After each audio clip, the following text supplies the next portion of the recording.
Shalom, everyone. On this Holocaust Memorial Day, with the title Light in the Dark, I'm very honored to have been asked to speak to you and to share my thoughts on this very, very important day that must never be forgotten. The theme this year is Light in the Dark.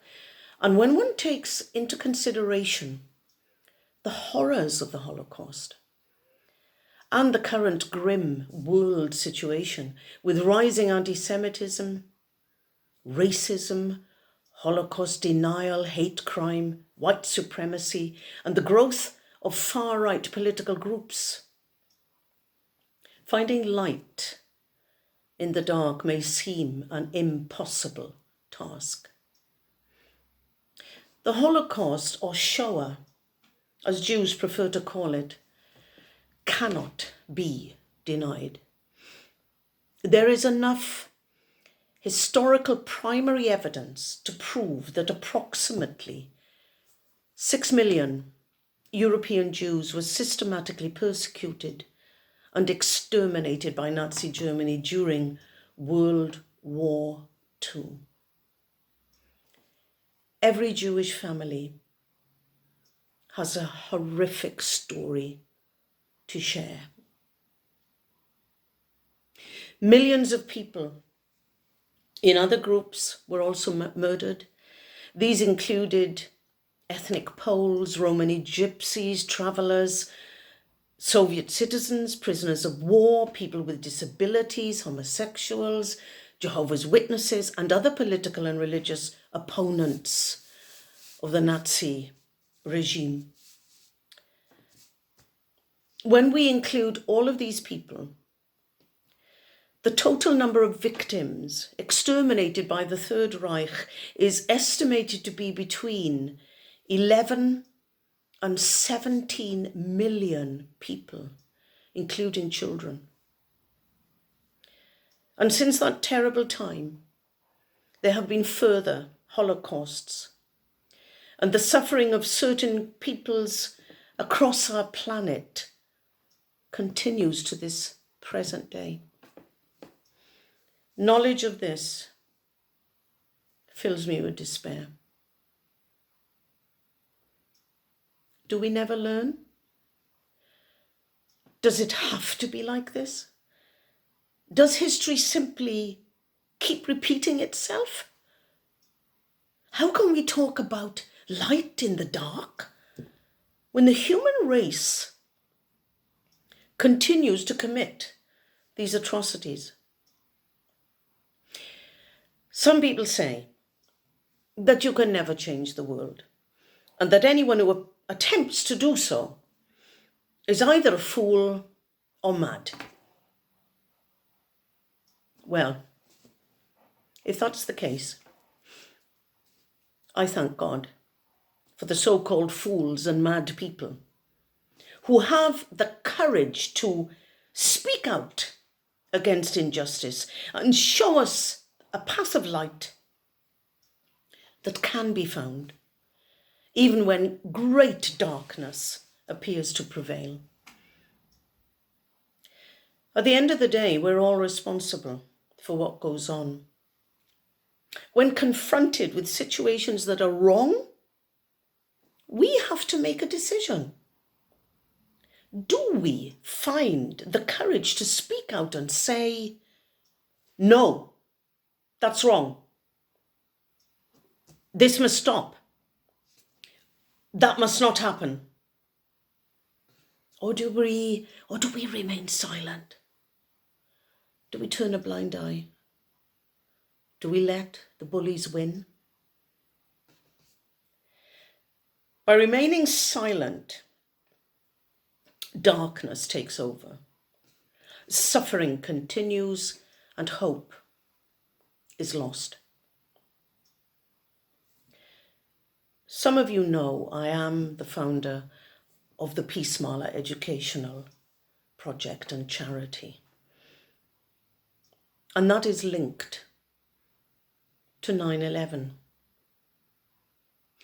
When 9/11 happened, I was still teaching as a head of religious studies in a large comprehensive school in Llanelli. Coed Cai was the name of the school.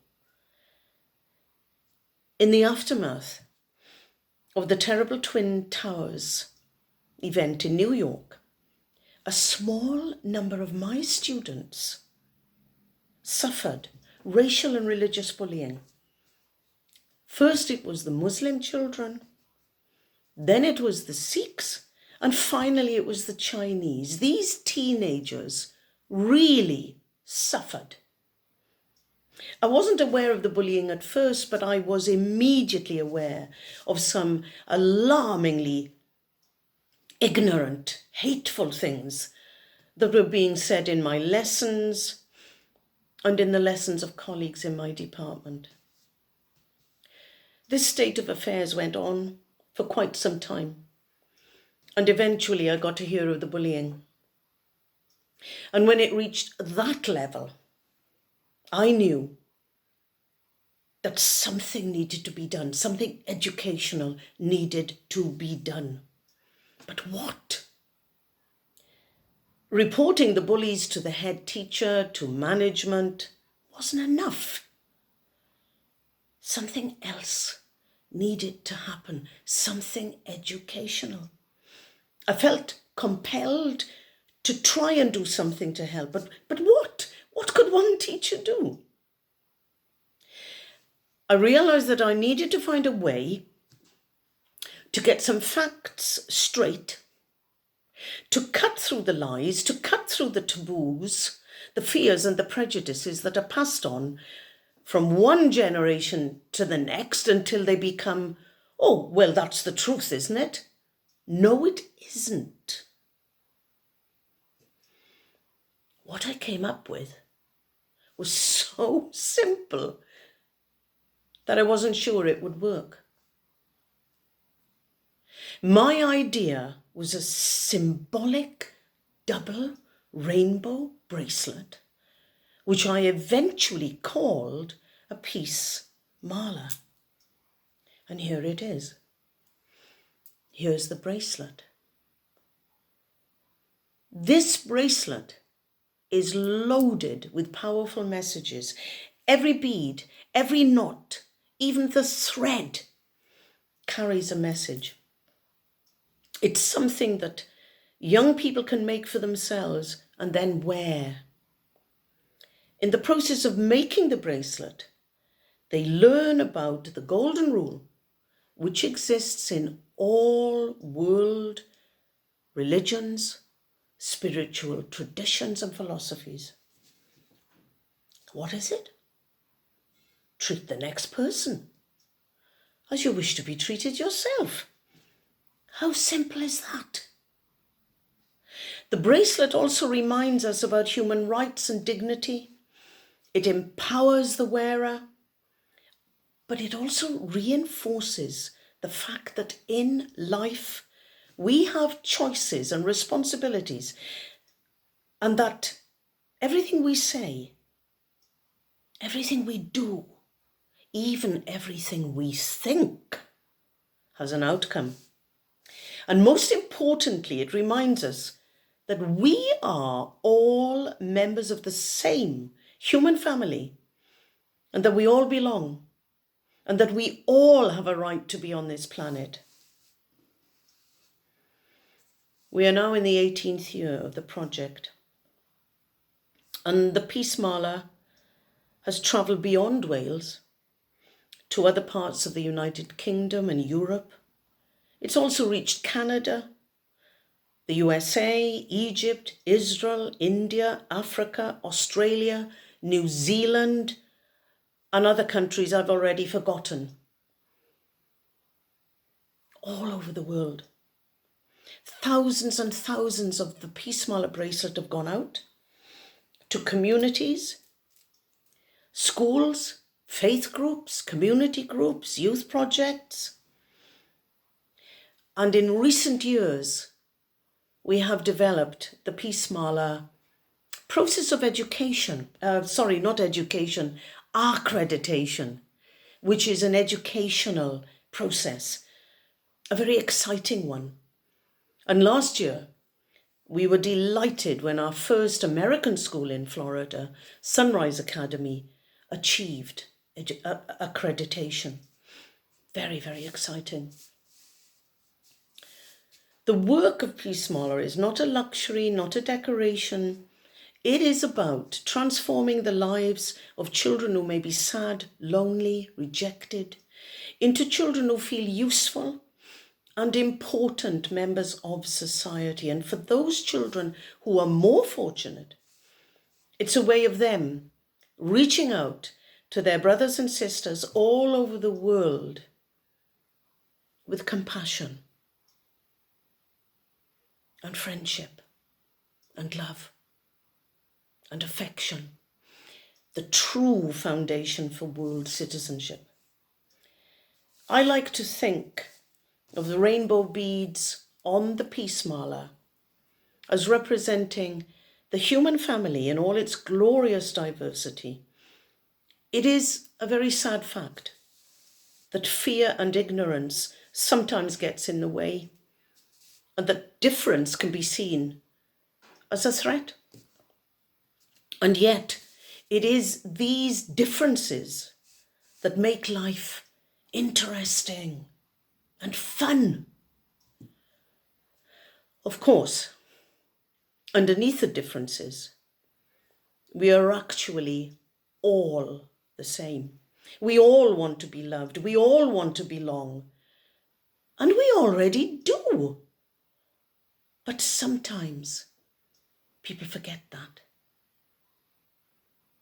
Peace Mala works to empower and educate everyone by using creative and innovative approaches to key issues and concepts.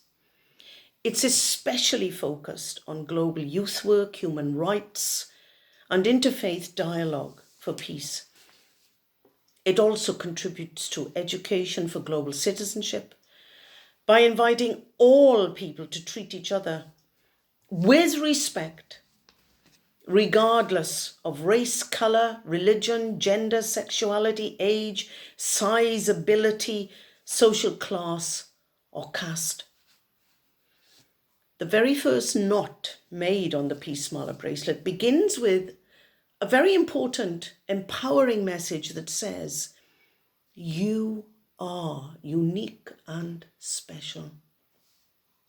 Each one of us is important, no matter what. And then the whole list of issues, ideas, whatever it is that certain people have concerning certain, I don't know, categories, labels, whatever that some people want to pin on certain groups of people. And we say, look, we're all the same. Underneath it all, we are all human beings with a beating heart and a mind and feelings. Let none of us forget that. At the very heart of the Peace Mala project is the compassionate wish